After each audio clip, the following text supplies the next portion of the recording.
Para você que veio da TV, está aqui no canal do Portal UAI, do YouTube, nos acompanhando. Seguimos com o nosso bate-papo muito especial neste sábado de Aleluia, né? Neste sábado santo, com Dom José Otásio, que é bispo auxiliar da nossa arquidiocese de Belo Horizonte. Dom José, o senhor é um homem que conhece tudo lá em Roma, né? O senhor dirigiu o Colégio Pio Brasileiro? Foi isso. O nome é Colégio Pio Brasileiro. Pontifício Colégio Pio Brasileiro. Que recebe os padres brasileiros que estão trabalhando, estudando em Roma? Isso, que estão estudando, né? Os bispos enviam para que estudem isso, para que estudem... Como é que é? Quantos são? Qual é o senhor que foi reitor lá, comandou lá? Há um processo, né, de envio deles, o bispo que faz esta triagem, né, entre os seus... Aqui nas dioceses do Brasil. De regra, mais jovens, falamos entre 30 e 40 anos, né, que eles possam... Meninos. Digamos. E eles vão lá, tendo feito já a graduação, filosofia e teologia, eles vão para fazer mestrado e doutorado ou uma coisa somente, né? Há quem faça o mestrado aqui, o doutorado lá e vice-versa. Então, eles vão lá para estudar nas universidades romanas, muito conhecida a Gregoriana, né, que digamos, capitaneada, ela é cuidada pelos jesuítas. Você tem outras universidades, tem a universidade lá onde o Papa São João Paulo II estudou, dos dominicanos, né? Então, tem a Santa Croce, ligada ao Opus Dei, tem a Universidade Afonciana, dos Redentoristas. Ou seja, tem várias universidades e os nossos padres brasileiros vão lá e são acolhidos nesse colégio e estudam nessas universidades. E são quantos de uma vez? O colégio comporta quantos padres? Até uns 150 padres. Bem grande. É um colégio muito grande. Está ali mesmo na Via Aurélia, né? Está próximo ali a uns 3 quilômetros do Vaticano, é muito próximo. Eu não lembro o nome da avenida, mas se eu pegar uma vai dar certinho. Isso, a Gregório VII. Gregório VII. Isso. Direitinho, chega rapidinho. E já que chega rapidinho, esses jovens padres brasileiros, alguns deles permanecem no serviço em Roma e vão trabalhar no Vaticano ou não existe nada disso? Existe sim. Existe? Não é pelo fato de que estejam lá que permaneçam, né? Estando lá, eles podem ter contatos, mas é sempre enviados pelo seu próprio bispo. A Santa Sé, eventualmente, faz contato com o bispo e diz, precisamos de um padre que trabalhe, que auxilie algum dos dicastérios da Curia Romana e o senhor poderia nos enviar um padre, podem eles indicar, né? Conhecemos o padre fulano, que cursou tal disciplina, direito canônico, poderíamos nos auxiliar. Temos sim, temos inclusive no dicastério dos bispos, o atual prefeito, Dom Montanari, que é um bispo, esteve estudando, depois retornou. Também, o Monsenhor Flávio, que me parece da diocese de Campo Limpo, também é um estudante que também está colaborando. Pode acontecer isso, Carline. Enquanto está estudando, colabore também junto ao Vaticano. Se for pecado, o senhor fala, hein? A hierarquia da Igreja Católica é tão rígida contra uma hierarquia militar?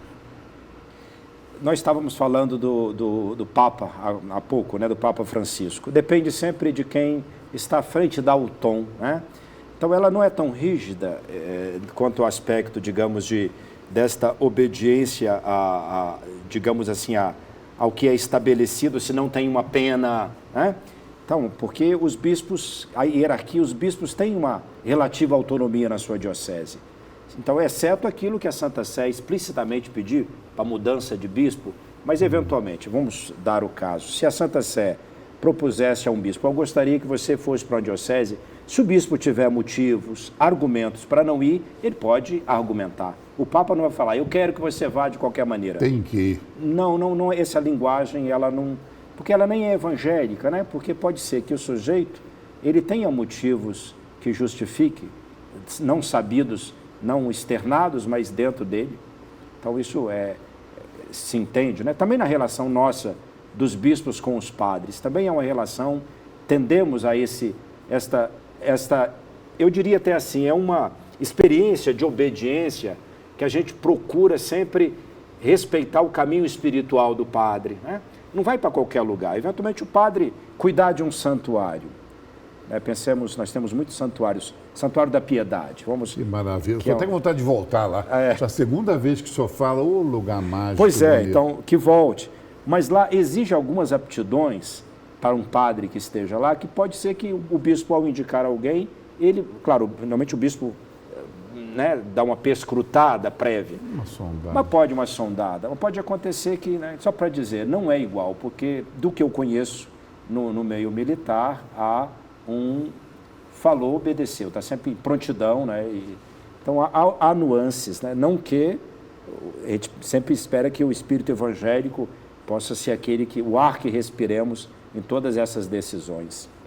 Vamos falar da nossa arquidiocese, então. Um abraço, querido Dom Valmor, recebo um abraço sempre muito gentil, muito atencioso, que eu estava pensando aqui enquanto o senhor falava como bispo auxiliar, né? O senhor tem um arcebispo que é uma tranquilidade, né? Que é uma pessoa de uma lhaneza, de um respeito com todos, né? Raro.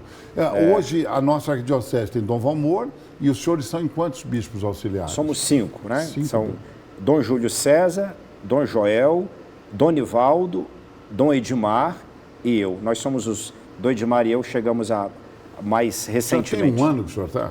Eu cheguei dia 1º de setembro, né? Não, Comecei a missão. tem. Meses. Então, estamos começando.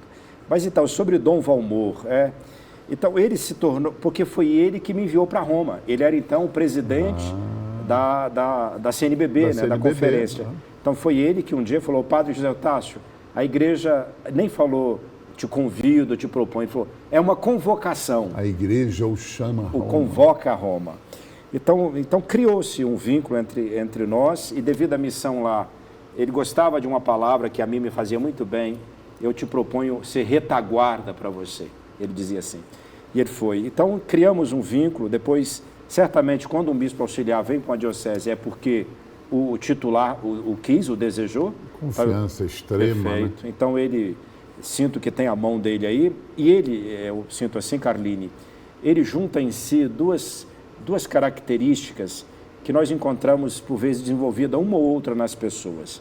Esta capacidade de gestão, de governo, de resolver problemas, de encaminhar processos, e, ao mesmo tempo, esta candura no trato intenso com cada pessoa.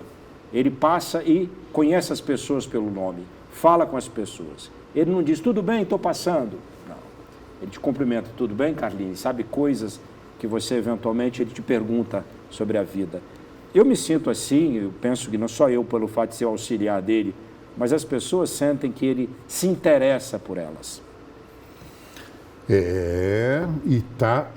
Executou já, né? Sonhou com a Catedral Cristo Rei, buscou o apoio e está aí a catedral, está praticamente pronta. Está sendo utilizada, né? Já está. Perfeitamente. Completamente. Isso. Obviamente, quanto à construção... O último projeto de Niemeyer. Né? O último projeto. A cereja. Eu sou suspeito de falar isso também. Por causa de Niterói? Por causa de Niterói. Que museu maravilhoso também. Mas só deixamos esse aspecto. Então, a obra está 65% construída, mas isso não quer dizer que não estejamos já utilizando. Então, a parte construída foi preparada para já ser utilizada. A parte de instalações de governo da diocese, a parte de culto e também a parte de assistência, né, com os mais pobres. Então já está em funcionamento. O que falta mais é o acabamento arquitetônico. Perfeitamente, né? Que são aqueles pórticos, né, de 100 metros de altura, então, para dar essa impressão. Porque a catedral ela foi pensada, Carline, para dar aquela ideia das catedrais, digamos, da Idade Média, onde não era somente o templo, você tinha universidade, o aspecto cultural, tudo em torno. Então essa catedral ela tem esse complexo, né? Terá ali onde as pessoas terão vida social. Inclusive tem um detalhe nas igrejas góticas, né? Que é se você ficar maravilhado ao olhar, né? Também pensa, ao olhar para uma estrutura de 100 metros, vai dar quase que esse vislumbrar-se, né? Que é criado diante de uma obra assim. Ela que nos remete a isso, Aparecida remete a isso, o Vaticano. E aquela catedral de Barcelona também. Maravilhosa. Como é que chama a catedral? Do Gaudí, né? Do Gaudí. Como é que chama aquela? Que já está em construção há não sei quantos anos, né? Mais de 100 anos. Mais de 100 anos em construção e ainda não está terminada. Perfeito. Que ela desponta no meio da cidade, né? Isso. A nossa vai ser mais rápido. Olha a piada. Vai ser mais rápido. Não, eu acho um bom tempo. Se ela remete às antigas catedrais, levavam décadas para ficarem prontas.